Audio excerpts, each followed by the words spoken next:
पैसा कमाओ, 2-4 लाख करोड़ रुपया कमाओ, 100-200 करोड़ हमको दो, जैसे सौरभ त्रिवेदी ने किया। आजकल बड़ा सौरभ त्रिवेदी को ट्रोल कर रहे हैं सब। अब एक आध गलती अगर हो ही गई, नहीं एक्टिंग कर पाए, नहीं हो पाया, कोई बात नहीं, कूद पड़े, सौरभ त्रिवेदी एक्टिंग नहीं कर पा रहे। किसी पत्रकार की इतनी हिम्मत नहीं है जो अनंत सिंह से कोई गंभीर सवाल कर ले।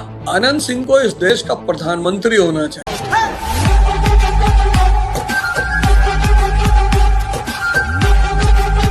दुख है ही नहीं, चुनौतियां हैं जीवन में, चुनौतियां। और चुनौतियां अगर जीवन में नहीं है तो आप मुर्दे हैं। आपके अगर दुश्मन नहीं है तो आप मुर्दा है। आपके जीवन में चुनौतियां नहीं है तो आप मुर्दा है। आपको कोई गाली नहीं देता तो आप मुर्दा है। मुंह पे ना दे, मुंह पे दे रहा है तो फिर आप जलील हैं। अगर आपको मुंह पे कोई गाली दे रहा है तो आप जलील हैं। पीठ पीछे दे रहा है तो आप भकाल, जलवा है आपका। ये सब चीजें चलती रहने चाहिए। सब उल्टी सीधी कहानियां सुना रहे हैं, इसमें भी मजा आ रहा है।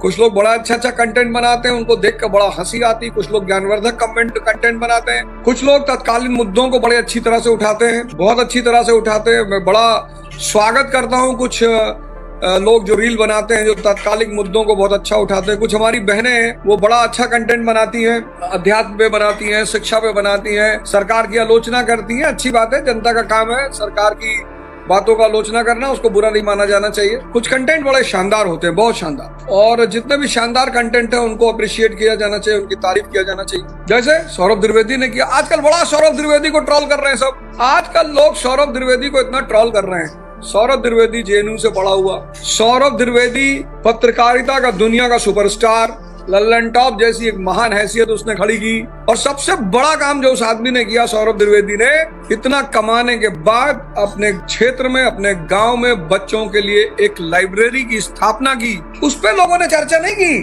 कितने लोग हैं जिन्होंने अरबों रुपया, 10,000 करोड़, 20,000 करोड़, 50,000 करोड़ रुपया कमाया, लेकिन लाइब्रेरी नहीं खोल पाए। जितने भी धनवान लोग हैं, पैसे वाले लोग हैं, अगर ये अपने अपने क्षेत्र में सिर्फ लाइब्रेरियां स्थापित करवा दे, सिर्फ, कितने लड़कों का जीवन बन जाएगा, कितने लड़कों का जीवन बन जाएगा। हर आदमी हर जगह सफल नहीं होता। पिता के रूप में तो भगवान कृष्ण में भी फेल कर गए। अब एक आध गलती अगर हो ही गई, नहीं एक्टिंग कर पाए, नहीं हो पाया, कोई बात नहीं, लेकिन कितना मजा आया लोगों को उस आदमी को ट्रोल करने में। हजारों लोग कूद पड़े, सौरभ त्रिवेदी एक्टिंग नहीं कर पा रहे। जो उस आदमी ने कर लिया अपने जीवन में, वो बहुत सारे लोग अगले 10-12 हजार साल नहीं कर पाएंगे। मृदुभाषी आदमी है, संयमी आदमी है, अच्छा आदमी है, संस्कारी आदमी है, व्यवहार करना जानता है, पढ़ा लिखा, एक हफ्ते में 12 किताब पढ़ जाता है।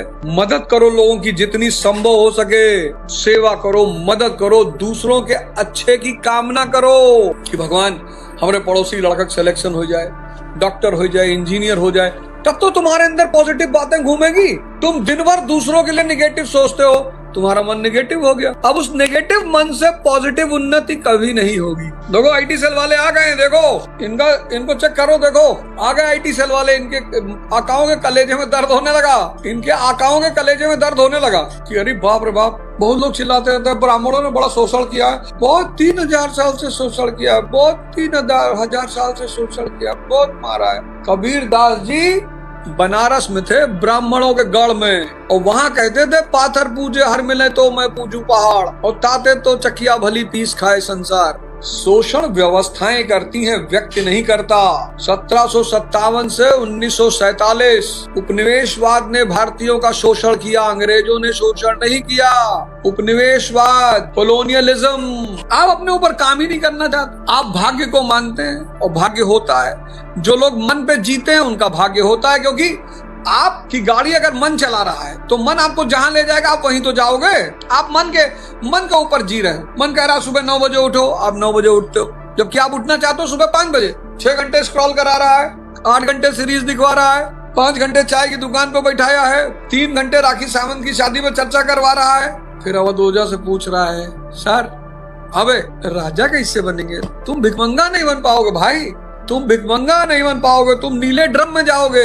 नीले ड्रम में कौन जा रहा है? जितने लोग ये पूछ रहे हैं कि राजा कैसे बने, वो सब नीले ड्रम वाली लाइन है, कैटेगरी है। जहां नपुंसकता है अंदर, जहां अंदर शक्ति है, लालू यादव रेल मंत्री, अपने बेटे को सारी सुविधाएं दी। तेजस्वी यादव, सुनील गावस्कर जो कमेंट्री करते हैं तो बताते रहे थे, फ्लिक मारा, ये किया, क्या नहीं आता सुनील गावस्कर को। क्रिकेट की दुनिया के भगवान सचिन तेंदुलकर, क्रिकेट की दुनिया के भगवान, ये तीनों लोग अपने बेटे को एक अंतरराष्ट्रीय क्रिकेटर नहीं बना पाए। आज मैं देखता हूँ बहुसंख्यक लोग विलासिता के लिए पागल हैं। विलासिता नपुंसकता पैदा करती है, मानसिक और शारीरिक दोनों।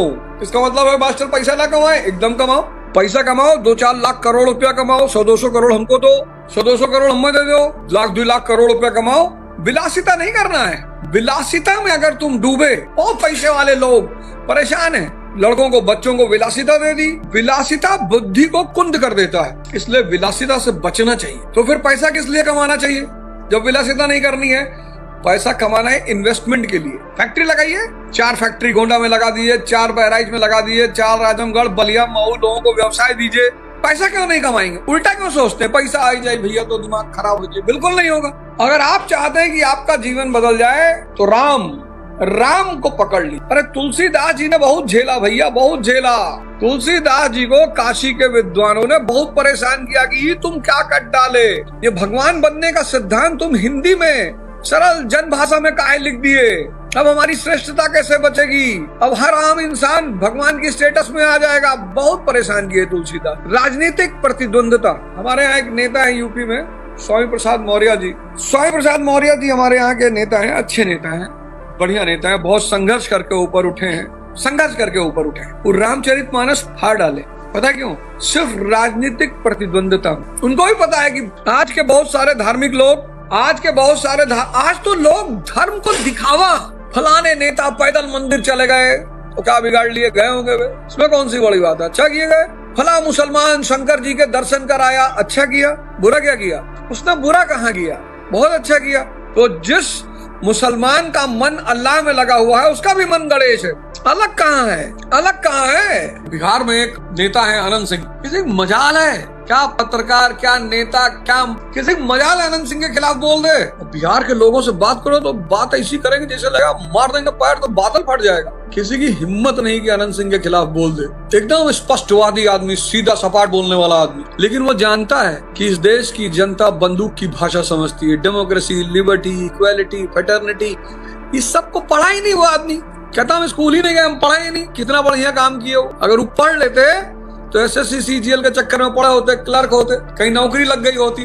पर उस आदमी को समझ में आया कि नहीं बॉस, ये देश वैसा देश नहीं है, यहाँ तो गन की बात करो।